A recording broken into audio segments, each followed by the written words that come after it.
let's begin. My name is Moturi Magati George. I'm a developer advocate. I'll be taking you through the training for today. So what's our learning objective today? We are going to list all the hubs and the subsequent projects in specific hubs. We are going to list all the project users. Then we are going to view the same data in a tabular format. We'll be able to export the data to CSV.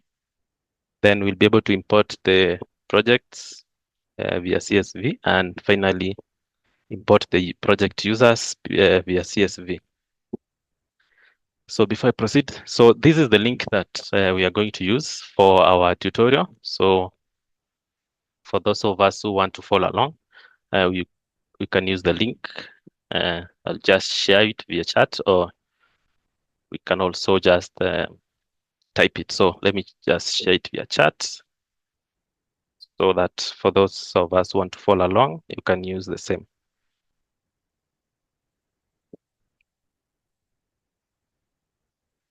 Yes, so proceed. So the schedule for today, as we have said, we are going to have the introduction and set up our application that we are going to use Visual Studio 2022 Community Edition.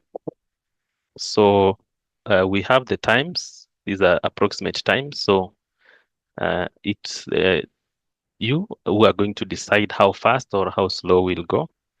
We'll be having breaks in between, maybe 10 to 30 minutes breaks.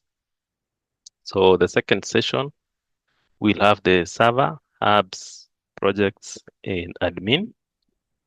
We'll have another break. Then we'll do the UI and table framework. Then finally, we'll import and export the data in CSV.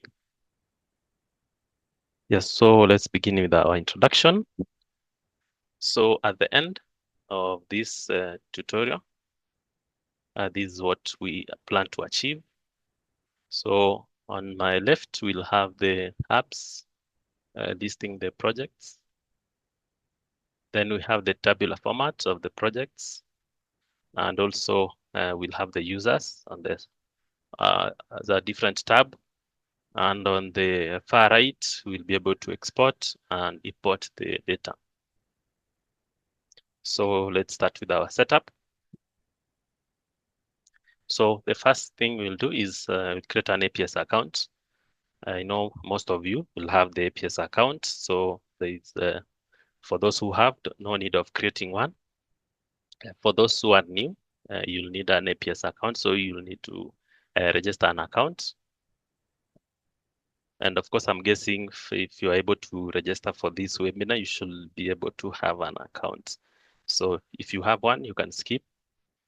Then we'll create an app so that we can get our credentials via the link.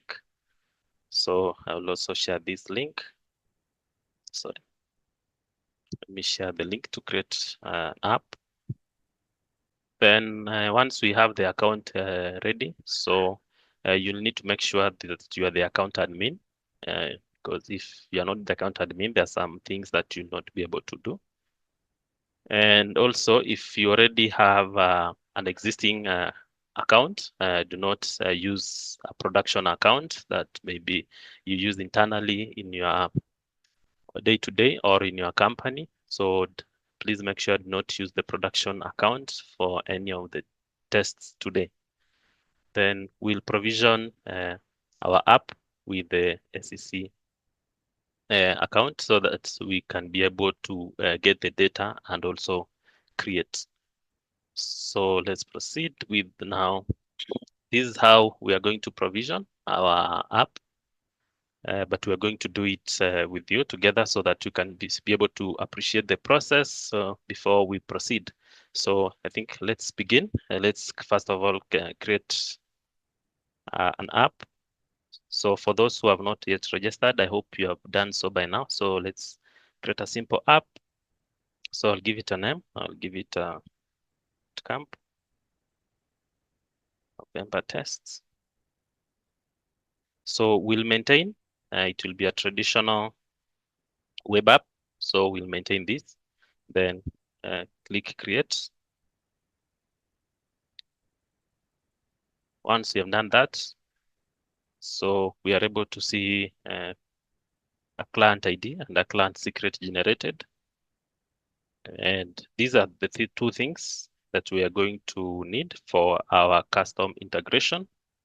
And later, of course, we'll see how we are going to utilize other settings like the callback URL. But for now, let's note down. Oh, sorry, I'm not sharing the, sorry. So, sorry, let me start again. So once you open the link, you create application. You say bootcamp tests.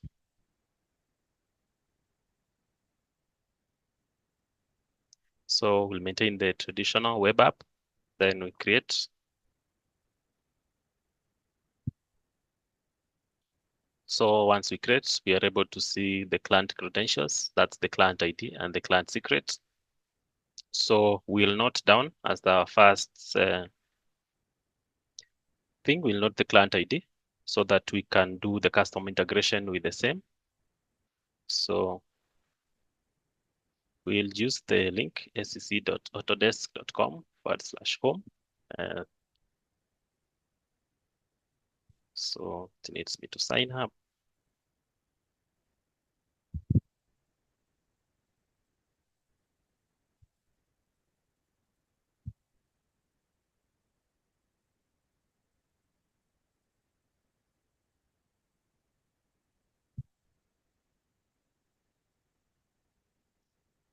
Yes. So once you're logged in, you'll be able to see a screen like this.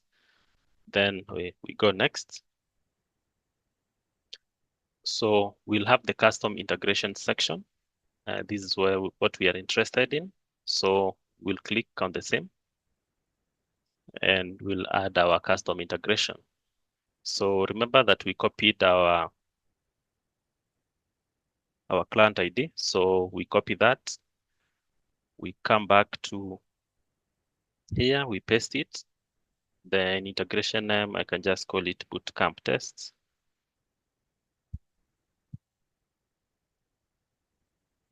Then description, I can still add, any description is okay. Then we click next. So it's going to give us a warning that once we add the integration, it's going to act as an account administrator in that anybody that you have integrated their client ID is able to act as an account administrator in these accounts. So we'll proceed. Then our integration will be done. So this is how you do the integration. And if you have any problems, feel free to ask a question on chat or use the Q&A. So once you are done that, we'll proceed with our presentation. So for the admin introduction, we are going to read, as I mentioned, we are going to work on the projects and the users. So we are going to read that.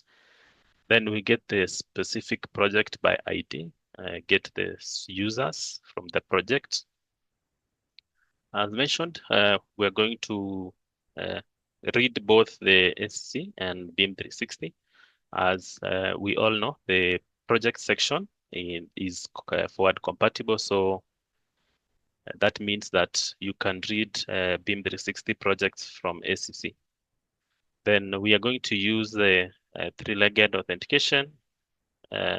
And some sections we might need two-legged, but for today we are going to concentrate on the three-legged. And also, well, sometimes we have the two-legged plus impersonation. That's you normally go to the two-legged way. Then you add the user ID in the headers when you're making an API call. So we are going to also write to projects and users. That's creating projects and also creating users. So for this, they normally need the three-legged and the two-legged plus impersonation. So the right actions do not are not compatible with the two-legged authentication. So there is no method has been created to distinguish the hub types. So our results might contain different hub types. So what do we have currently available? So we can get the projects and the users information. We can create the project from a template. We look at this. We can assign products to users. And also, the actions are not compatible with the BIM 360. So what we are not going to cover today, or in the current phase, what's not included is the querying the job status, webhooks. We are not going to do webhooks. We are not going to cover the roles. And also we are not going to cover the update or deleting of projects. So these are the endpoints that we are going to look in a nutshell. So we have explained this. So we're going to retrieve projects and also get the information from a project. Next, we'll create the projects into the account. Next, we'll get the project users. That's the list of the users in a project. Also, we can get the specific user information. Then next, we will create the users in a project. We're also going to import multiple users into a project. Then we can update a user, a specific user, then removing a user from a project. So we have talked about templates that's mentioning. So let's go into details a little bit. So we have project templates. So what's a project template? A project template is a standardized way of creating projects. So if, for example, you have different departments and those departments have a specific way of handling their projects. So they have specific members. Also, they have specific administrators. You can create a template for the same so that once a new project is created, all the members are added or the administrators for the projects are added and the permissions are also synchronized so that you do not have to do the specific work manually. So I think we can have a quick look on how we can achieve this. So just go to the ACC UI. Let's have a quick look. So I'll just take a sample project.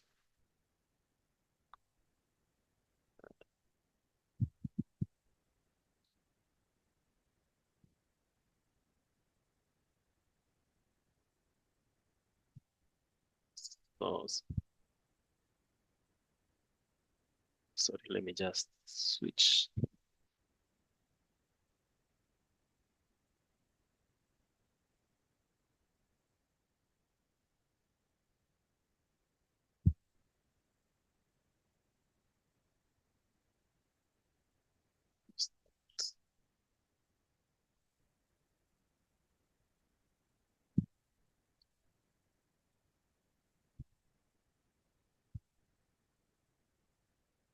So yes, as you can see, we have the configuration section of the templates. So we have the template members. So these are the members who can create projects from this template. Then we have the project members. So these are the members who you will add to, or the users you'll add to the specific project.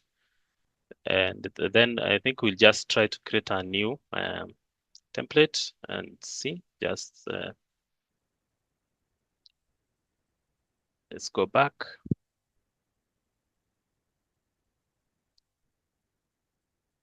Try to simulate the creating of a template.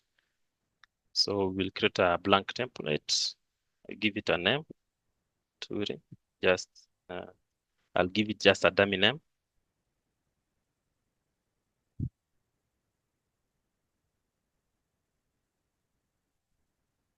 So create it.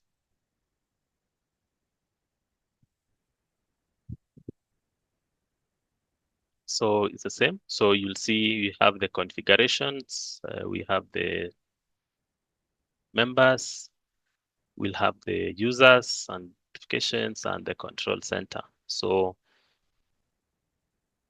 all this you can be able to manage. So we have the tools and the products that this template can activate once it's used. And we have the notifications that we can be able to trigger. We have talked about the members, we have talked the users, we have talked about the template members, and also the configuration. So we proceed with our presentation. So we do have a Postman collection for those who love to develop on their own or who love to play around with the APIs. So the Postman collection was created by Zon. He's around today as a panelist. So the link to the same is here. Sorry. So for those of us who want to download or to import the same on Postman and play around with it, so you can also clone the project and import what Zong has created. So this is for those who love to play with the APIs. You can proceed with that. And for those of us who are not really interested in the API section, so we can skip that and continue with today's presentation. So we'll start with our setup. So as mentioned earlier, we are going to use Visual Studio Community 2022 version. So this is the link to download for those who don't have it already installed. For those who have it installed, you can skip this step. So we'll start with the link. Let me share the link also on chat.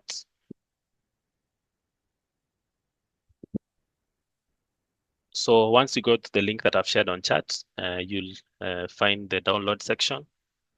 Click on the download section. It's going to download setup. That's for installing now the Visual Studio 2022 Community Edition.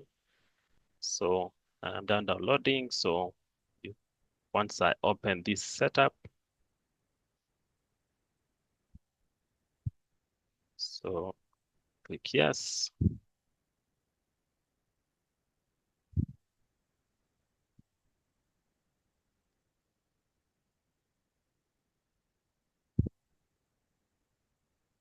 So it's going to initialize, then it's going to give us options that we're going to download. So once we have this downloaded, let me share.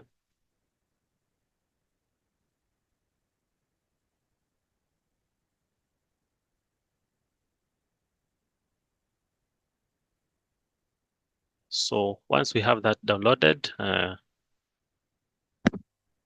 we are only going to require we are going to check two options. That's for the workloads. We're only going to require ASP.NET. Let me uncheck the rest.